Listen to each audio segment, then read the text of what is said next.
Welcome to the channel, The Root of It All. I'm Alicia. I'm Scott. We're at Zach Sierke's studio, and he's got a really nice kiln that you're going to see a little bit more of in just a bit. And this is a wood fire kiln, which means that there's a whole process that goes into it, which we're going to go into in this video. Enjoy the show. Yeah, time to get fired up.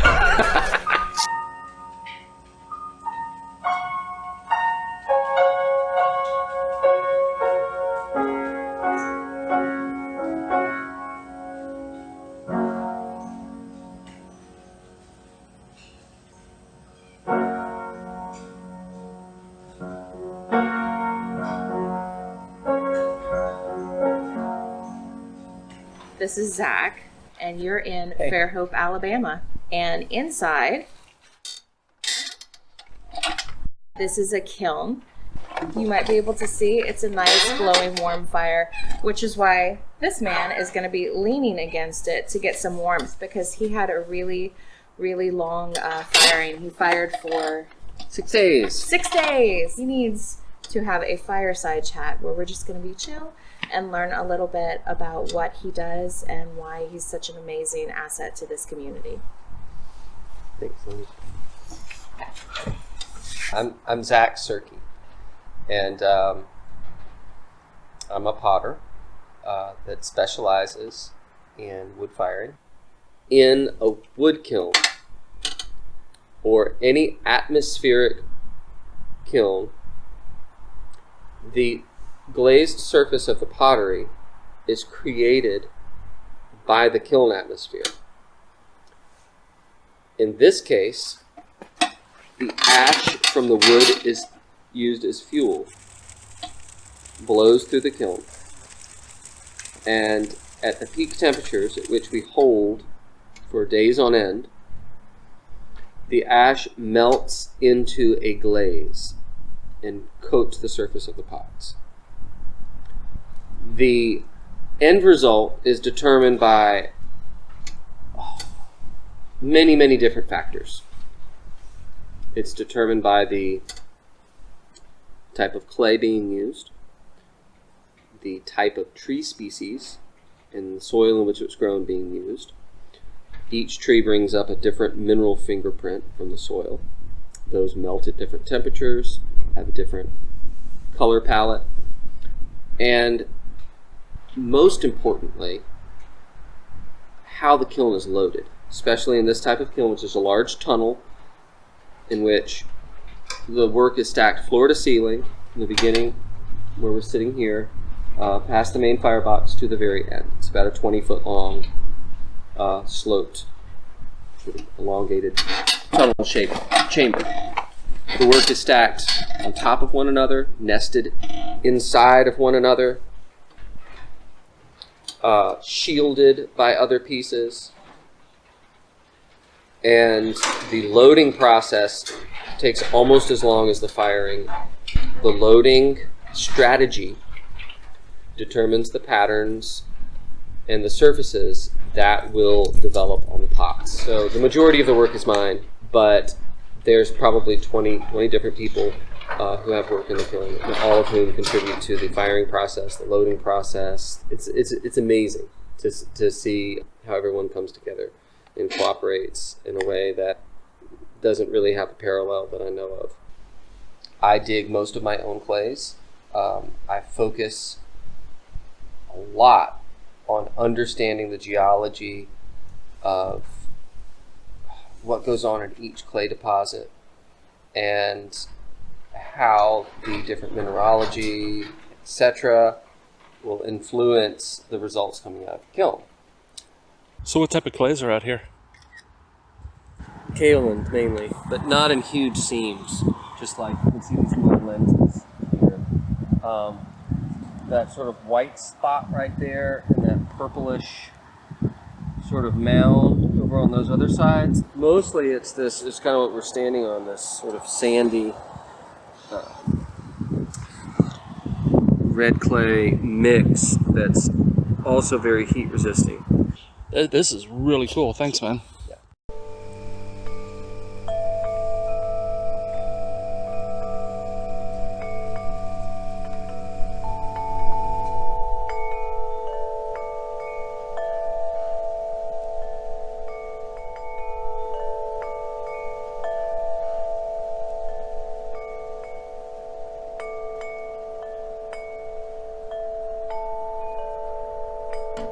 The first weekend is all about prepping the materials and actually loading the kiln.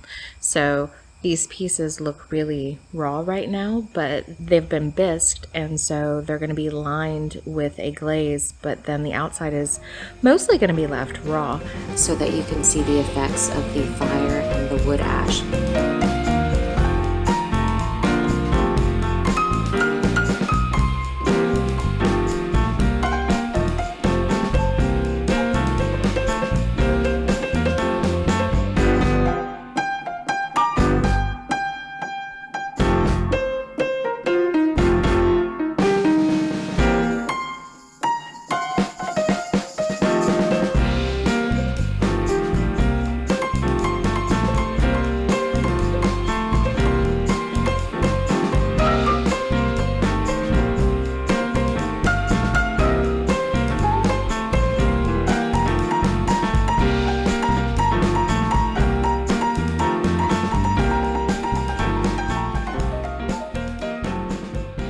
When you're wadding pieces for the kiln, it's really important to consider what the mark is going to look like. So the size of the wadding is just as important as where you place the wadding.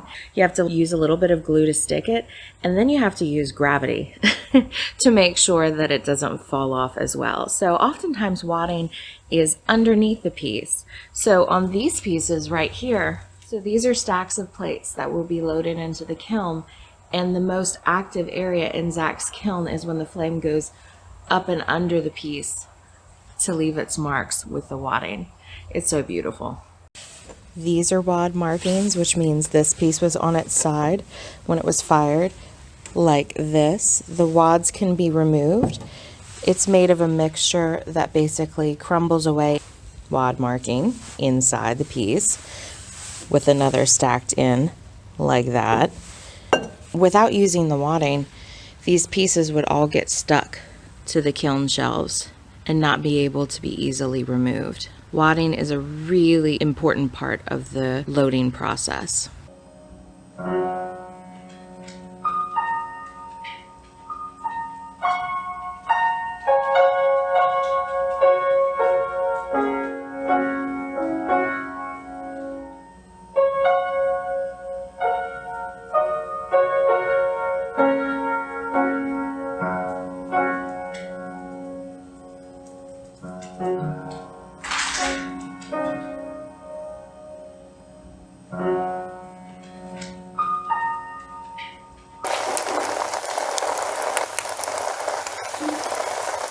We log temperatures every half hour, and cones and conditions and things like that. And we move fairly quickly and hopefully evenly up to body reduction. And I do a body reduction around cone 010, 012. And the back of the kiln will typically still be pretty darn cool when the front is at 010. 012, that range. Times 04 will go down in the front and temperature will start really rising, the back still. We just work with it like it is. After 04 is down, we don't worry so much about keeping it in hard reduction. We just fire for temperature. Get the rhythm going, and throughout Friday night into Saturday morning, we're on a trajectory to hit cone 6. Once we reach just above 2,000 on the pyrometer range. So once you hit around 2,000 on those pyrometers, you really move to even out the temperatures in the kiln. And we have the side fire box as well that we work between. Once cone 6 goes down, we pretty much stop the temperature rise, even out the temperatures in the kiln, and start soaking. And we hold cone 6 through 9 for the next 24 hours. We hold that temperature range where everything's sticky. Everything's molten, everything's sticky, but it's not, drippy and melting. It's just, so all the ash is sticking, and accumulating. That sounds so good. And then Sunday, and we do that all throughout the night, Saturday night. Every shift, like one more cone will go down, so we'll have cone 6 during Saturday afternoon, cone 8, 9, Saturday night, and Saturday night to Sunday morning, cone 10 will start to move on the front face.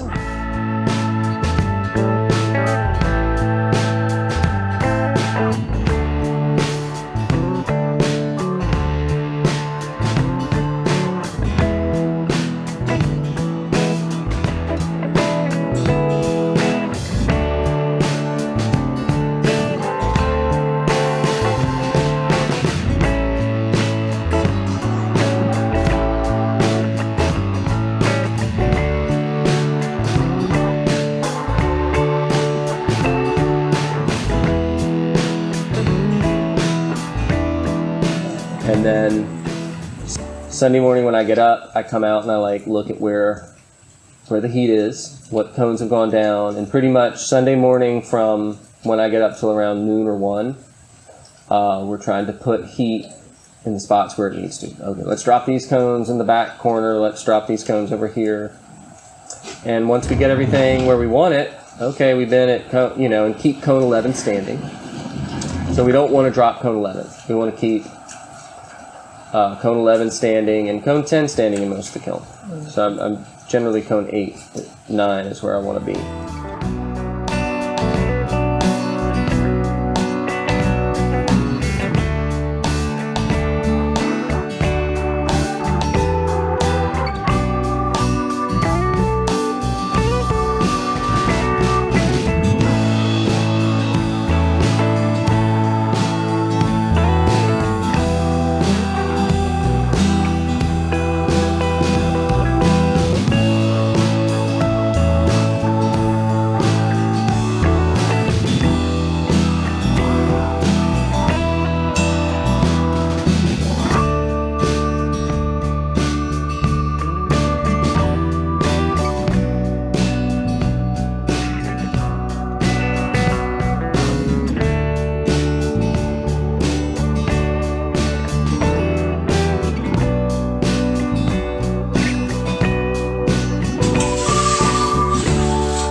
And we let the kiln cool pretty much naturally after one big stoke to 1900. Then we seal the chamber completely. We put a big damper in the flue channel and we seal up every crack. Okay. And then we stoke the kiln through a couple of really tiny little holes and get the entire chamber pressurized with reduction. A reduction flame until we have the flame shooting out a little hole in the bottom of the side door. Okay. That means we've got the flame pushing all the way to the floor. Wow. Then when that flame goes in, we time it for a while, we stoke it a little more, and we keep it in that reduction atmosphere down to about 1600. And that's where I get those glowing red colors, all the vivid flashing, and the more matte surfaces.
like we got. Ooh. You scored on this. This is absolutely beautiful. It's a pretty sweet one. Roll that. Yeah. Leigh. Beautiful. It's pretty So sweet. soft. And...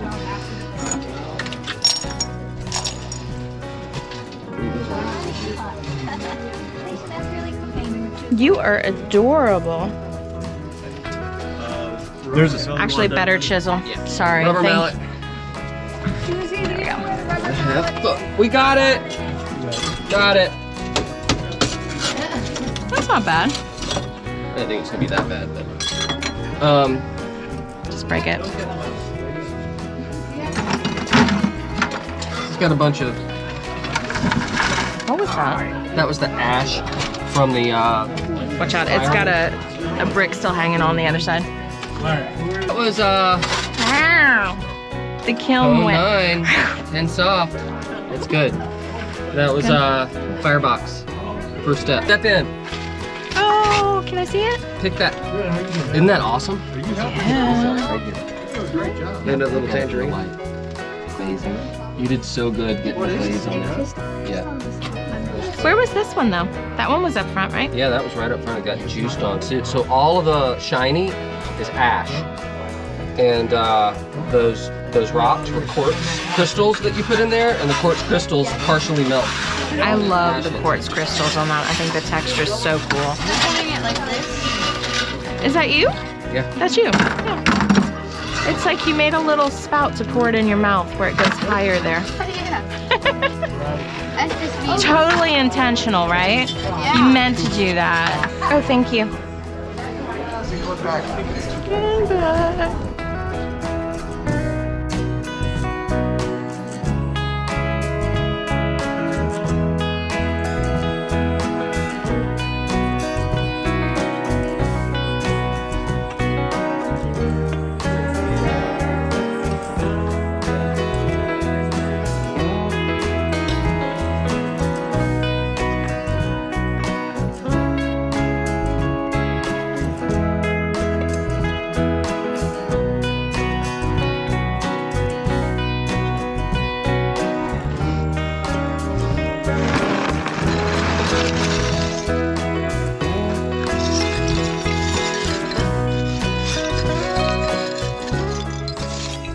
Cleaning them up, and they're true.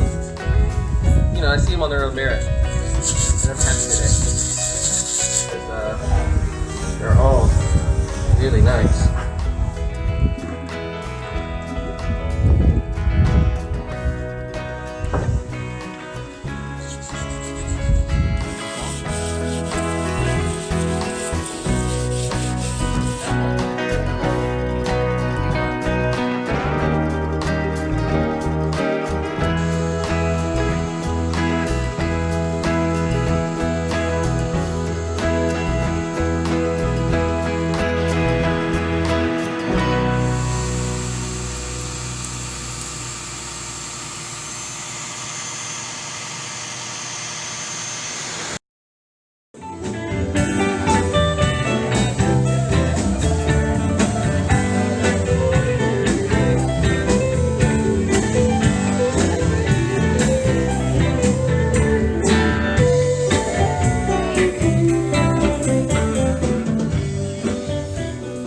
Photobombed!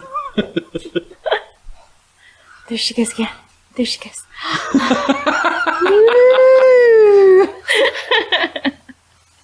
Okay, and 1, 2, 3. It's in the top right. Oh, good. I see it now. Ready?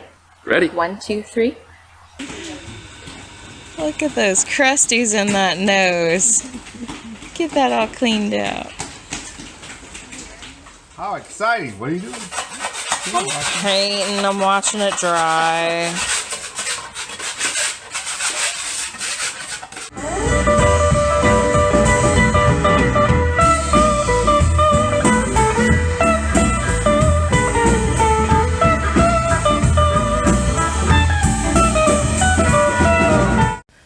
Say hi. Hello. Hello. Well, hello. It's totally gonna make the outtakes real. Keep your space clean. Ooh, look at those skills. Look at those skills. Look at those skills. What?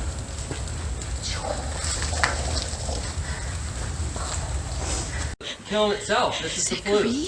You got something in your hair. Yeah. It's like a big old drop right there.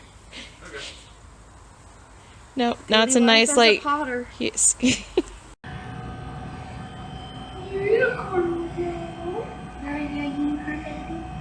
She's like, I want to be there. I want to be where the kids are. I'm as happy as a piece of wadding. Doo-doo, doo-doo, doo-doo, doo-doo. Not a happy puppy. Oh, that's a happy puppy. Happy puppy. Happy puppy. Oh, so sleepy. Don't fall asleep. Don't fall asleep. Let's do this. Okay. I don't know what it's saying. That's exactly why I had you do that.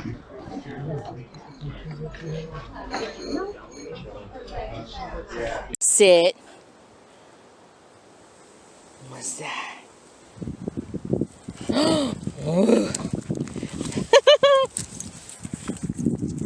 Go get it, baby.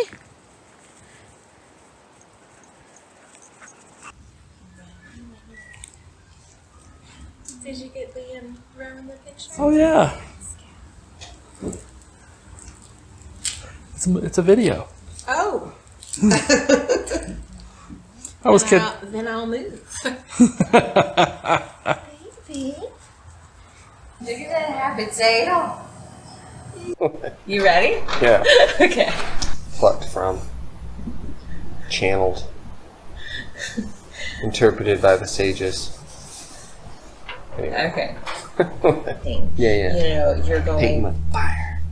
Anyway, go ahead. That's all I'm going to say. Paint with